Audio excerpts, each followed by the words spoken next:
Hello students, today I am going to start a new chapter of class 11th history chapter 6, the three order part 5th. Please do like and subscribe my channel and share it with your friends so that you can get more further updates.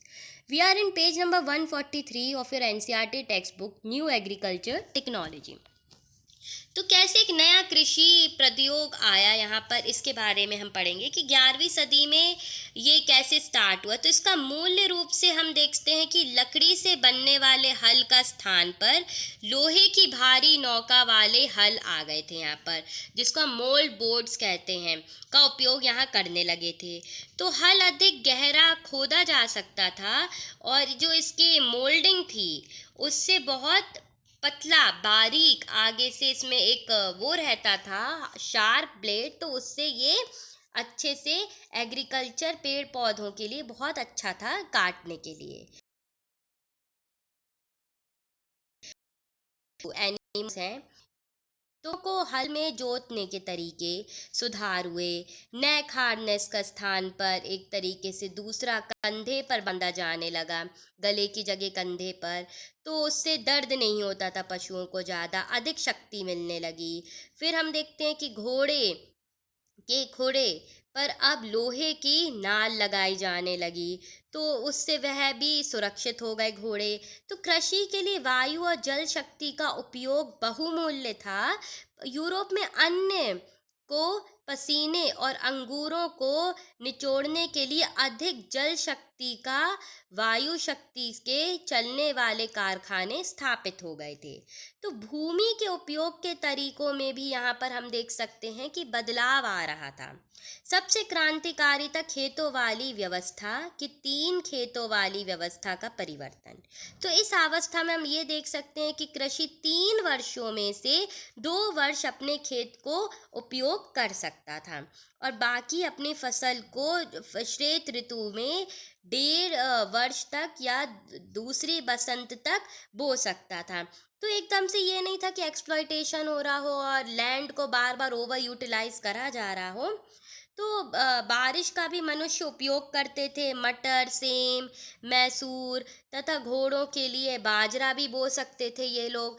तो एक तरीके से इन्होंने पूरी farming update कर ली थी। तीसरी खेती में ये लोग अपना उपयोग बदल सकते थे, तो ऐसा कोई इम्पॉर्टेंट नहीं था होर्डिंग्स लगाने का। फूड अवेलेबिलिटी बहुत ज़्यादा और बहुत अच्छी थी यहाँ पर। तो अगर हम ये बोलें कि इन सुधारों में भी या जितना भी यहाँ पर सुधर रही थी चीज़ें, तो भूमि का प्रत्येक उपदान तेजी से बढ़ रहा था, भोजन बढ़ रहा था, मटर, सेम और पौधे अधिक उपयोग में आ रहे थे और अच्छे चारे के लिए भी इन लोग फसल उगा रहे थे, गाय बैल इन सब के लिए भी खाना हो जाए। तो भोजन का उत्पादन अगर हम कहें तो 13th सेंचुरी में बहुत ज़्यादा तकरीबन 100 एकड़ तक बढ़ चुका था। फिर अगर हम आगे देखते हैं तो ये भी पता चलता है greater use of plants help कर रहा था लोगों को, आगे मदद कर रहा था लोगों को कि वो अपना और एग्रीकल्चर सेक्टर बढ़ाएं और उसमें नई नई टेक्नोलॉजी लेके आएं और उसमें एक बूम मिले इसमें, ताकि वो लोग आगे अपना होल्डिंग्स कर सकें। तो तकरीबन कल्टीवेटर एक तरीके से बेटर अपॉर्चुनिटी दे रहा था लोगों को। लोग ज़्यादा फूड प्रोड्यूस कर सकते थे। 100 एकड़ के 23 एकड़ में ही बहुत ज़्यादा ये लोग इफ़िशेंसी से कल्टीवेट कर रहे थे। लेबर नीड हो रहा था, पीजेंट्स के पास बहुत सारी एक्टिविटीज थी, टेक्नोलॉजी, कॉस्ट, मनी और मेल और विंड माइल से बहुत ज़्यादा हेल्प मिलती थी क्रॉपिंग प्रोडक्शन के लिए। तो ये एक तरीके से बहुत ज़्यादा इम्प्रूवमेंट था। और कृषि में अगर हम कहें कि क्षेत्र में बहुत ज़्यादा इम्प्रूवमेंट इसलिए था क्योंकि भूमि का विस्तार करने की जगह अब लोग एक तरीके से कल्टीवेशन फार्मिंग में ज़्यादा इम्पोर्टेंस दे रहे थे, मिक्स्ड फार्मिंग में ज़्यादा इम्पोर्टेंस दे रहे थे। तो 11th सेंचुरी में अगर हम देखें, personal bond has been the basis of feudalism were weakening because economic transactions were becoming more and more money based. तो अब हम देखते हैं कि पर्सनल व्यवहारिकता कम होने लगी, सब कुछ इकोनॉमी पैसों से ही चलन होने लगा। That found it convenient to ask for rent in cash not service in the cultivator selling the crop for money.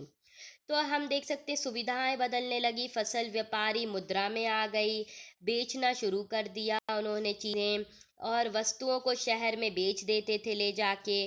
धन का बढ़ता उपयोग कीमतों को प्रभावित करने लगा, जो खराब था फसल के समय बहुत अधिक हो जाती थी। तो अगर हम देखें 1270 या 13th सेंचुरी के बीच, तो कृषि एग्रीकल्चर दुगने तेजी से आगे बढ़ा। फिर इसके बाद नेक्स्ट टॉपिक आता है अ fourth order, new towns and towns people. हम कहते हैं चौथा वर्ग क्या एक नया नगर है या नगरवासी। तो expansion in agriculture was accompanied by the growth in three related areas, population, trade and town. तो कृषि के विस्तार के साथ ही उसके संबंध तीन क्षेत्रों से आए, जो कि जनसंख्या, व्यवहार, व्यापार और नागरिकों का विस्तार हुआ। तो उपयोग जनसंख्या में अगर हम देखें 1000 से लगभग 420 लाख तक बढ़ा, 1200 से लगभग 620 तक हुआ। तो बढ़ता चला गया, 1300 से 730 लाख में हुआ। तो बेहतर आहार का अर्थ हम जब देखते लंबे जीवन की अवधि थी, तो 13वीं सदी में एक और औसत यूरोपियन 8वीं सदी की तुलना से 10 वर्ष अधिक हो गई थी। तो पुरुषों की तुलना में स्त्रियों का, बालिकाओं का जीवन अवधि छोटी होती थी, क्योंकि पुरुष बेहतर भोजन खाते थे। तो ये भी हमने यहाँ पर देखा एक नई सस्टेनेबिलिटी।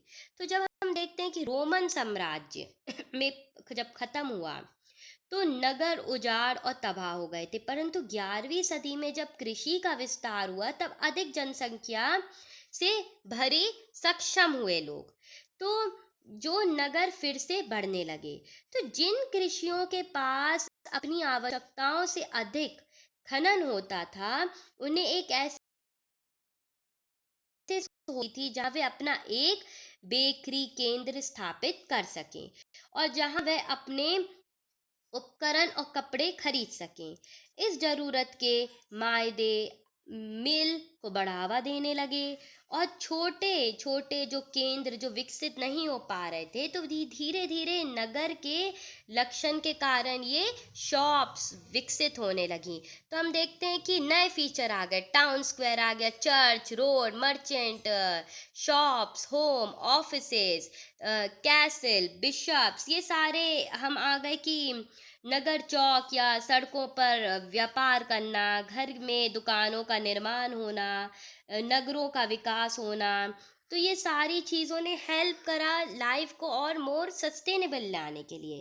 तो नगरों के लोग सेवा के स्थान पर अपने लॉर्ड को नगर बसाते थे और उनको अपना पूरा कृषि देते थे। तो नगरों के साथ साथ उन परिवारों का जीवन भी अब बदलने लगा था, क्योंकि लोगों की और यूटिलिटी स्टार्ट हो गई थी, जिनके लिए अब वो टैक्स भी देने को तैयार थे और अपनी ऑफरिंग्स भी करने के लिए तैयार थे।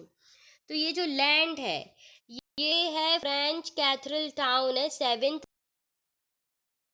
तो अब पेड वर्क भी बढ़ गया था फैमिली में, यंग पीपल पीसेंट्स फैमिली में आ रहे थे, तो वो भी यहाँ पर पेड कैपिटल के तौर पे काम कर रहे थे। तो town air makes free was a popular saying. तो अगर हम ये कहें कि नगर की हवा स्वतंत्र बनी, तो एक प्रसिद्ध कहावत भी थी, स्वतंत्रता होने की इच्छा रखने वाले अपने कृषिदास भाग कर नगरों में छिप जाते थे। तो जो लॉर्ड की नजरों में एक वर्ष व एक दिन थे, वह सफल थे। तो इस तरीके से यहाँ पर इनका जीवन होता जा रहा था, भाग दौड़ का जीवन खत्म हो रहा था। लोग ज़्यादा अब व्यापार, दुकानदार, व्यापारी में अपना बहुत ज़्यादा मेहनत कर रहे थे, आगे बढ़ने की कोशिश कर रहे थे, बड़े नगरों की जनसंख्या आगे बढ़ रही थी। चौथा वर्ग बहुत ज़्यादा आर्थिक और समुदाय तो स्किल बन रहा है, कोशिश कर रहा था। तो एक तरीके से ये तो अनस्किल्ड लेबर थे जो कि स्किल्ड बन रहे थे, चाहे वो शॉप्सकीपर थे, मर्चेंट थे या न्यूमरस लॉयर्स थे, बिगर टाउन्स में थे। तो इन लोगों का सबसे ज़्यादा इम्पोर्टेंस इन लोगों को था कि हम कुछ भी करके अपना डेवलपमेंट लें आगे। तो जब हम फोर्थ ऑर्डर देखते हैं तो ये एक तरीके का एक श्रेणी का गाइड है। तो श्रेणी के रूप में अगर हम संगठित करें तो एक ऐसी स्थिति है जो हम कहते गुणवत्ता के मूल्य में है। तो श्रेणी अगर हम माने इसकी फोर्थ सेंचुरी, तो वो एक नागरिकों के लिए भी एक तरीके का आउटलुक है, पेट्रोलिंग है, टाउन वॉल्स, म्यूजिशियंस गाने गा सकते थे, यहाँ पर सिविल प्रोसेशंस कर सकते थे, लोग ट्रैवल कर सकते थे, नए ट्रेड रूट बन गए थे, वेस्ट एशिया में डेवलपिंग स्कैंडिनेवियन मर्चेंट्स, नॉर्थ सी एक्सचेंज होने लगा, कॉमर्स बढ़ा आगे, क्राफ्ट बढ़ा, craftsmen आगे ट्रैवल करने लगे थे from one place to another, man और and they never settled in one place and were good produce with the traded for food. तो ये हम देख सकते कैसे चीज़ें एक्सपेंड हुई, नगरों की संख्या बढ़ने लगी, व्यापार विस्तार हुआ, नगर के व्यापारी अधिक अमीर और शक्तिशाली होने लगी, अभिवाजित होने लगे। तो ये एक तरीके का डेवलपमेंट था हर रूप में, चाहे वो एक हम इसको एक रिच पावरफुल उसमें लें, नोबिलिटी में लें, पीजेंट्री में लें, या हम हाई रिच क्लास में लें। तो development was a development of each and every sector, चाहे वो मर्चेंट हो, गरीब टाउन हो, लेबर हो, फीमेल हो, मिल्स हो। तो ये इम्प्रूवमेंट हम इस सेंचुरी में देखते हैं।